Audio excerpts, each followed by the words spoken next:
Bapak Ibu. Senang berjumpa dengan Bapak Ibu dalam kedua planning sesi pada tanggal 2 Juni 2019. Mengawal suatu pada sistem bertindak sebagai presenter adalah Ibu Ardina dari PKBM Bibakos, merupakan pengelola dari PKBM Bibakos. Kemudian yang bertindak sebagai moderator pada sesi 2 ini adalah Ibu Yeni Aini SE dan sebagai host Eva Suryani dari PKBM Anarfani. Baik Bapak Ibu, sebelum kita mulai sesi ini terlebih dahulu saya ingin menyampaikan beberapa peraturan peserta PIKON pada sesi ini. 1. Peserta PIKON dilarang mengaktifkan mikrofon selama presenter menyampaikan materi. Jadi yang mic-nya masih unmute mohon di sekarang. Yang kedua, peserta dilarang share screen selama materi dipaparkan. Yang ketiga, nanti peserta akan diberi waktu untuk tanya jawab dengan menuliskan di kolom chat atau klik gambar tangan untuk berbicara kepada pemateri. Setelah moderator silahkan bertanya. Kemudian dilarang membuat kegaduhan selama materi telah dipaparkan. Dan hal yang penting sekali adalah peserta, moderator, pemateri, dan host wajib mengisi daftar hadir. Oke lah Bapak Ibu moderator dan presenter. Saya pindahkan kepada Ibu moderator Ibu Yeni Rohaini SH untuk memandu jalannya seminar pada pagi hari ini. Ibu Yeni Rohaini SH, saya persilahkan. Baiklah, terima kasih. Assalamualaikum warahmatullahi wabarakatuh.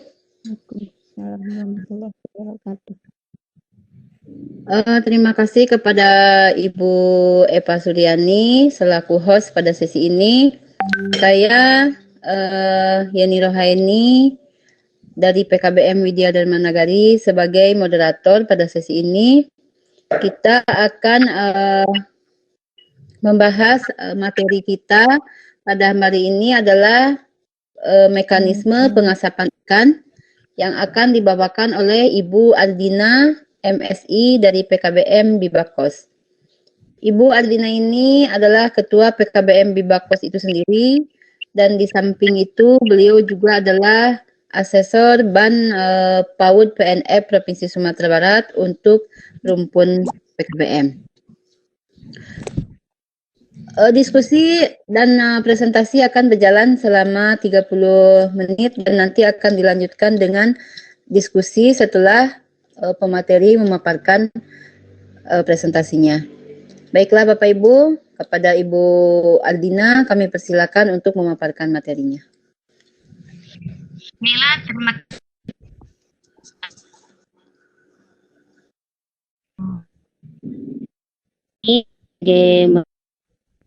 Yang telah berkesempatan untuk moderator pada kesempatan ini dan juga kepada host Ibu Eva Suryani yang telah berkesempatan meluangkan waktunya untuk menjadi host pada sesi ini.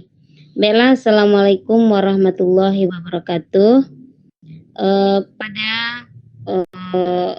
sesi ini kami akan memberi materi yaitu mekanisme pengasapan ikan di PKBM Bibakors. Bapak Ibu guru hebat semuanya, di dalam mekanisme pengasapan ikan kita harus memperhatikan beberapa kondisi ataupun memperhatikan beberapa ikan yang harus diasap. Sebelum itu, baiklah, sebelum saya akan memaparkan apa saja mekanisme sebelum pengasapan ikan, kami paparkan sedikit bahasanya di PKBM Bibakors telah melaksanakan pengasapan ikan lele, bukan laut tapi ikan lele. Namun pada prinsipnya itu sama untuk pengasapannya. Ikan lele ini telah itu pada tahun 2013, 2014, dan sampai 2015. Ini masih berjalan lancar. Sebelum kita menguraikan mekanisme pengasapan ikan ini, yang perlu kita perhatikan adalah itu dasar pengelolaan ikannya, kemudian prosesnya, kemudian peralatannya, kemudian mutu yang dari asap ikan itu. Baiklah, ini sebelum pengasapan kita harus memperhatikan ikannya, di mana ikannya harus isi ikannya itu namanya fisiknya. Secara fisik ikan ini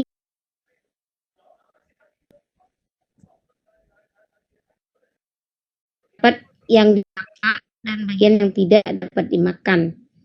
Baiklah, juga harus diperhatikan adalah faktor-faktor mutu organoleptik, keadaan rupa, bau, cita rasa, dan tekstur atau konsistensi daging yang dapat diamati dengan bantuan panca indera. Kemudian sebelum kita untuk pengasapan ikan ini, kita harus memperhatikan ciri-ciri ikan segar dan ikan busuk. Karena organnya harus kita perhatikan, sisi daging, rongga perut, darah, itu harus kita perhatikan semuanya. Namun di PKBM Bawkor, kebetulan karena kita adalah langsung membudidayakan ikan lele, jadi kesegarannya dijamin segar karena panen langsung diolah di ikan asap. Jadi dia tidak perlu lagi kita khawatir apakah ikannya segar atau tidak. Dia karena langsung diolah. Baiklah, ini juga kita perhatikan itu apakah kalau kita umpamanya mengasap ikan laut itu apakah ikan atau sejenis mempunyai komposisi kimia yang berbeda. Kemudian juga kita harus memperhatikan itu air merupakan komponen utama pada ikan, karena di dalam air ikan itu akan ada lemak yang kekuatan jauh berkurang sehingga cairan pada otot akan mudah dibebaskan keluar. Itu apabila kita menggunakan ikan itu istilahnya ikan laut atau ikan yang tidak kita memeliharanya. Baiklah, kebetulan karena di PKBM Bawkor kita karena membudidaya lele langsung, ternak lele dari kesetaraan kita itu paket B dan C adalah ikan-ikan kesetaraan.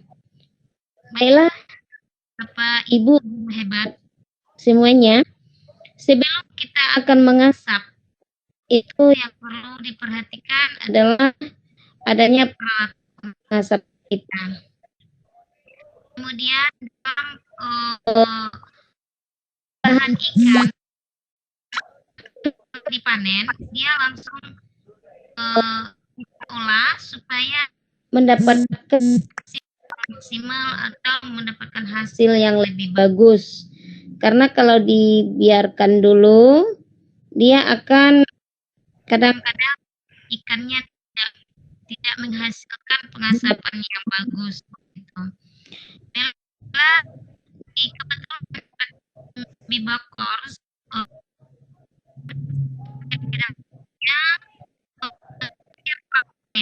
itu udah langsung menampung pembelahan, ada yang langsung panen, ini kita panen langsung, ada yang tukang belah. Kemudian ada tukang belah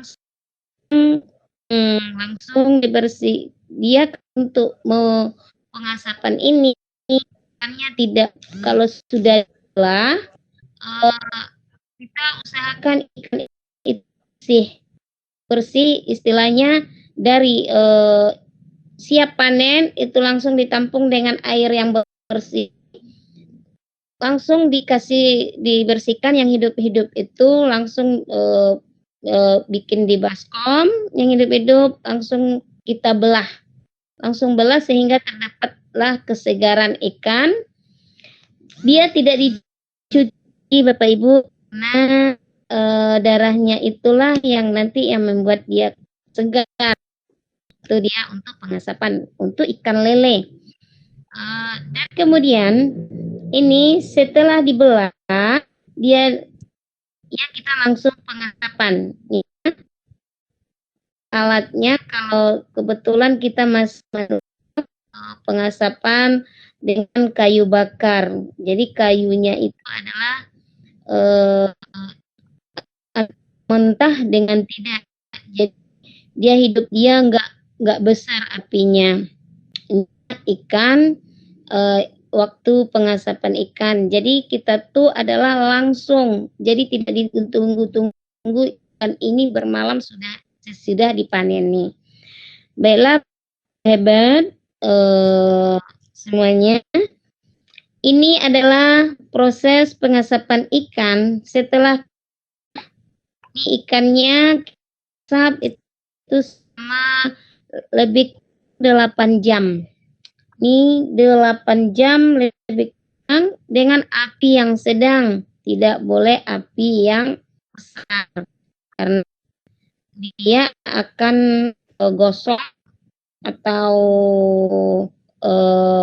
tidak bagus hasilnya kalau apinya besar. Jadi api yang digunakan adalah dari sabut kelapa dan juga dari kayu yang agak mentah, antara mentah tidak. Apabila ikannya segar, kita itu nanti menghasilkan aromanya yang bagus, aromanya yang harum, sehingga mau menerbitkan selera kita makan. Itu kalau ikan bagus atau segar waktu kita mengolahnya untuk ikan asap. PKBM waktu sangat itu sangat banyak kali disukai masyarakat dan rumah makan terpenuhi, tapi untuk daerah kita aja belum sempat untuk keluar karena tidak tertampung karena kekurangan pengasapan ikannya karena dia lama, jadi kekurangan bahan. Maksud adalah ikan yang dipanen itu tidak banyak yang membudidayakan. Hanya siswa PKBM aja yang membudidayakan, jadi dia menghasilkan sedikit. Cuma menghasilkan satu ton untuk 1 bulan. Jadi dia tidak terpenuhi mangsa pasar yang di daerah Pasaman Barat. Baiklah Bapak Ibu guru hebat semuanya, apabila kita mendapatkan ikan yang segar itu proteinnya bagus sekali. Ini biasanya ini ikan udah ini karena habis dibakar gitu. Baiklah Bapak guru hebat semuanya, di sini juga kita paparkan bagaimana analisis ternak ikan lele itu apakah menguntungkan atau tidak. Dari kita budidayakan sampai kita pengasapan, mana yang lebih menguntungkan di budidaya saja lalu dijual daripada kita budidaya langsung di pengasapan. Di sini kita ini ketika ini analisisnya, jika bibit kita 1.000 ekor, anggap biayanya itu untuk biaya bibit 1.000 ekor itu biaya adalah 300.000. Ya, 300.000 berarti satu ekornya enggak salah berapa tuh ya? Rp100 ya.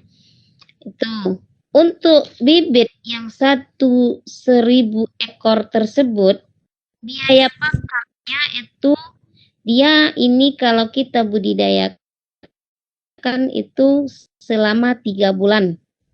Jadi dia pakan dia untuk pertama itu adalah 4 kali kilo. Nih, 4 kali 2 kilo berarti dia 1 bulan 4 minggu. 1 minggu 2 kilo berarti 4 kali 2 kilo kali 16.000. Berarti 1 bulan itu baru mencapai 128.000. Kemudian biaya pakan bulan itu 4 kilo berarti dia naik 2 kilo karena ikan makin besar begitu. Jadi pakan yang ukuran untuk 2 bulan bibit, maksudnya umur 2 bulan ini dia semakin besar pakannya semakin murah.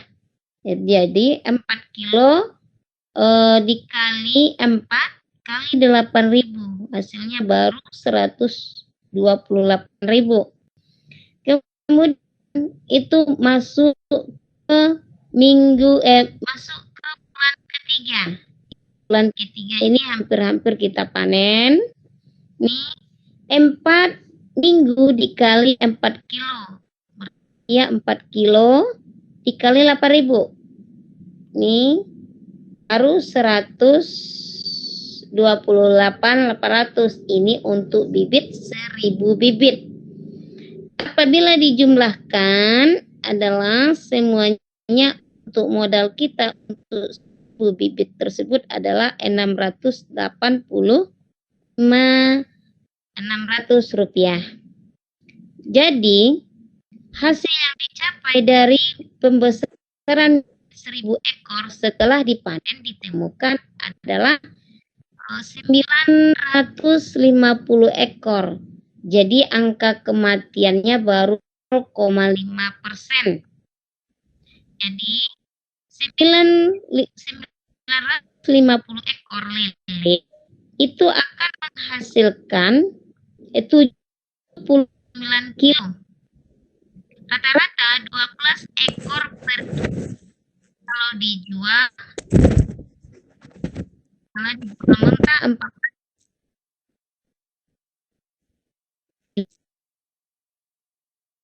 79 kilo lele itu kali 14.000 udah baru mencapai 1.106.000.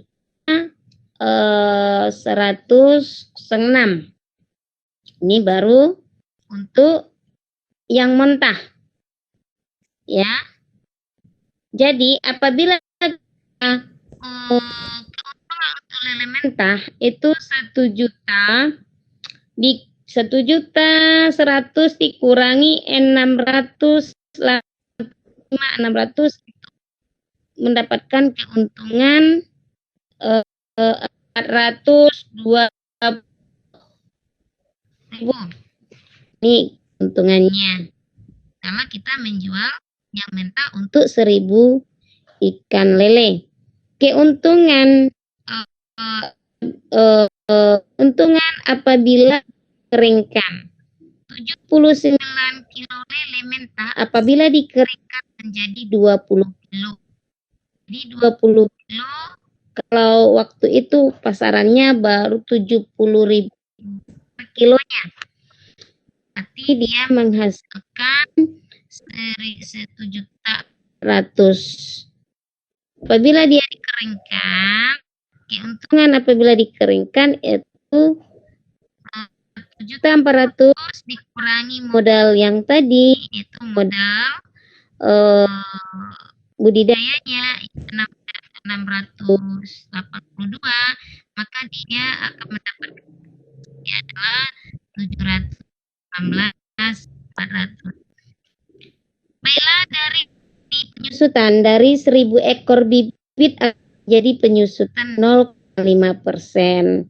Dari 1 meter bujur sangkar, kolam penyusutan 2,5%. Perbandingan kolam dengan bibit, idealnya isi kolam untuk bibit unggul 300 ekor per meter bujur sangkar dengan ukuran kedalaman air adalah 70 meter. Ini adalah apabila kita mau membudidayakan ikan. Jadi untuk 1000 bibit 1000 ekor bibit lele itu kita menggunakan lahan adalah 1 meter bujur sangkar.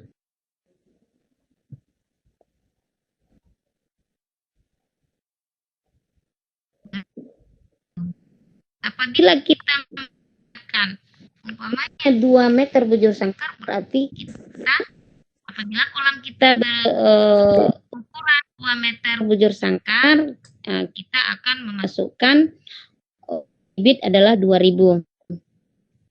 Itulah perbandingan apabila kita mau budidaya ikan lele. Di sini kita hanya memanfaatkan ikan lele. Kebetulan ini yang dilaksanakan oleh PKBM Bibakors.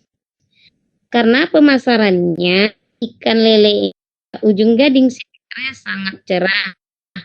Karena masyarakat sudah terbiasa mengkonsumsi ikan lele selama itu karena waktu ikan lele yang ada di ujung gading itu banyak dari rawa-rawa yang ada di ujung gading, sekitar ujung gading. Namun karena sekarang rawa-rawa itu sudah habis, hampir-hampir punah, dan ambil inisiatif untuk budidayakan ikan lele. Alhamdulillah, ikan lele ini sangat berhasil sekali dan dimanfaatkan oleh warga kita, warga belajar kita. Tidak ada pekerjaannya, ada yang meneruskan, ada yang untuk sambil-sambilan saja, ada yang hanya untuk makan saja di samping rumahnya karena dia tidak memerlukan yang banyak, hanya menggunakan 1 meter per bujur sangkar aja dia sudah bisa membudidayakan lele walau untuk 1000 bibit. Guru hebat.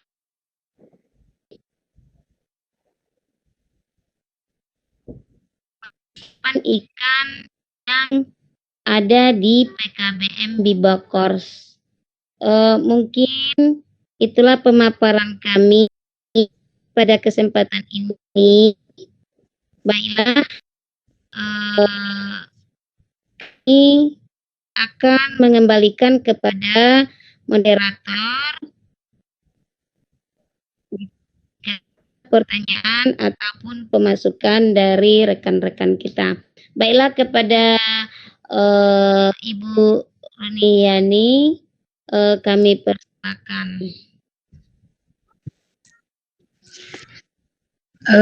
Baik, terima kasih kepada Ibu Ardina MSI sebagai pemateri pada sesi ini tentang mekanisme pengasapan ikan lele ya, Bu Dina? Ya, ikan lele. Materi yang sangat bermanfaat sekali bagi kita karena ini juga merupakan kegiatan juga di PKBM-nya yang juga dikerjakan sama warga belajarnya ya Bu Dina? Iya, betul sekali. Baiklah, kepada Bapak Ibu yang mau bertanya, saya persilakan boleh secara langsung maupun melalui chat ataupun dengan melambaikan tangan. Kepada Bapak Ibu yang mau bertanya, saya persilakan.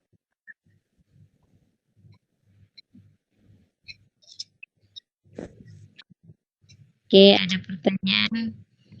Chatnya ada chat. Ya, oke. Tiketnya Kita ada. Ya, kita jawab langsung Bu Epa. Ada pertanyaan dari Bapak Iwan. Apakah itu kenapa harus jam 8? Kenapa harus 8 jam? Apa itu tidak terlalu kering? Silakan dijawab Bu Dina. Oke, Ibu. Ada pertanyaan Ibu Epa dulu atau Ibu Pak Iwan? Saya Pak Iwan, Epa, produksinya Ya. udah dipasarkan kemana aja katanya. Bisa mungkin sekalian jawabannya ya. Oke. Terima kasih kepada Ibu Aja Epa Suryani. Di mana pertanyaannya adalah produksinya dipasarkan kemana? Oke. Kebetulan di PKBM Bibokors kita budidaya ikan lele ini kalau produksinya memang baru nyampe ke Padang tapi tidak banyak. Tidak banyak, hanya beberapa rumah makan. Itu pun tidak terpenuhi. Karena yang di daerah kita saja belum terpenuhi. Hanya saja ada beberapa konsumen itu membeli untuk oleh-oleh ke PKBM Bibakor untuk dibawa ke tempat dia. Apakah itu ke daerah Medan atau Padang, hanya sebagai oleh-oleh. Oleh-oleh dari ujung gading. Itu pengasapan. Jadi pemasaran produknya belum nyampe begitu kepada atau di luar kabupaten. Untuk di Lembah Melintang saja belum terpenuhi. Itulah untuk pemasarannya Bu Epa. Baiklah, pertanyaan Pak Iwan itu kenapa harus 8 jam? Tidak terlalu kering. Oke Pak Iwan, kenapa harus 8 jam? Kita memakai kayu yang mentah. Mentah, kalau dia memakai kayu yang kering, ya apinya akan besar. Jadi ini adalah kita memakai api yang sedang, sehingga memakan waktu. Kenapa demikian? Supaya pengeringnya lebih bagus, karena kita tidak memakai oven. Kalau pakai oven nanti akan waktu agak lama juga, hampir 4 jam lebih. Jadi karena kita memakai alami dengan kayu, itu memakai kadang-kadang lebih dari 8 jam, bahkan 10. Jadi kalau umpamanya pengasapan mulai dari umpamanya jam 1 siang, itu nanti sampai jam 10 malam baru selesai. Tapi dia tidak begitu dijaga karena apinya tidak boleh besar, kondisi apinya ini supaya ikan itu menghasilkan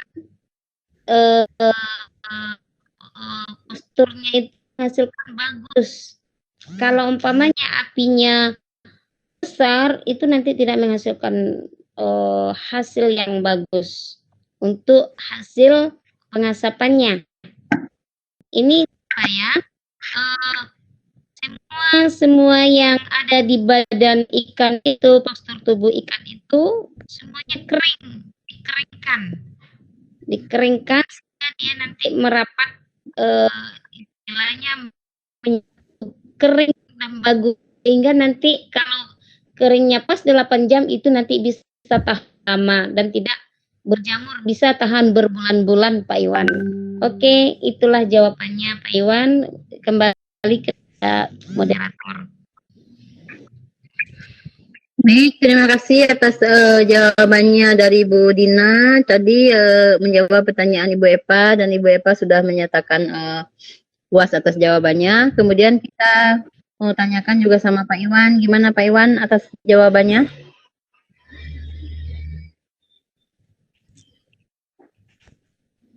Halo Pak Iwan.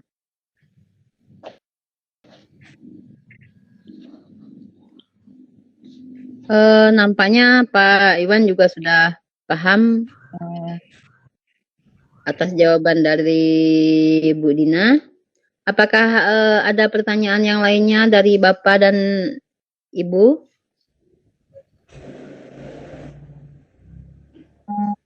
Kalau tidak ada, mungkin karena kita juga dibatasi oleh waktu, jadi diskusi kita hari ini dengan materi mekanisme pengasapan ikan oleh pemateri Ibu Aldina MSI dari PKBM Bibakos dicukupkan sampai di sini dulu dengan kesimpulan bahwa mekanisme ikan asap ini merupakan salah satu produk dari PKBM Bibakos. Dijalankan kegiatannya juga oleh peserta didiknya dan sudah dipasarkan sampai ke Padang, tapi masih dalam jumlah yang belum besar karena untuk memenuhi kebutuhan di daerahnya sendiri belum tercukupi. Itu mungkin kesimpulannya. Saya Yeni Rohaini, SE dari PKBM Widya Dharma Nagari sebagai moderator. Mohon maaf jika ada kata-kata yang kurang berkenan. Selanjutnya kami kembalikan kepada host. Terima kasih. Assalamualaikum warahmatullahi wabarakatuh. Oke, Bapak Ibu sekalian, demikianlah sesi 2 kita pada hari ini bersama presenter kita Ibu Ardina MSI dari PKBM Bibakos dan Ibu Yeni Rohaini SE sebagai moderator dari PKBM Widya Dharma Nagari dan saya sendiri Eva Suryani sebagai host. Undur diri dan apabila ada kesalahan dan kekurangan mohon dimaafkan. Wabillahi taufiq wal hidayah. Wassalamualaikum warahmatullahi wabarakatuh.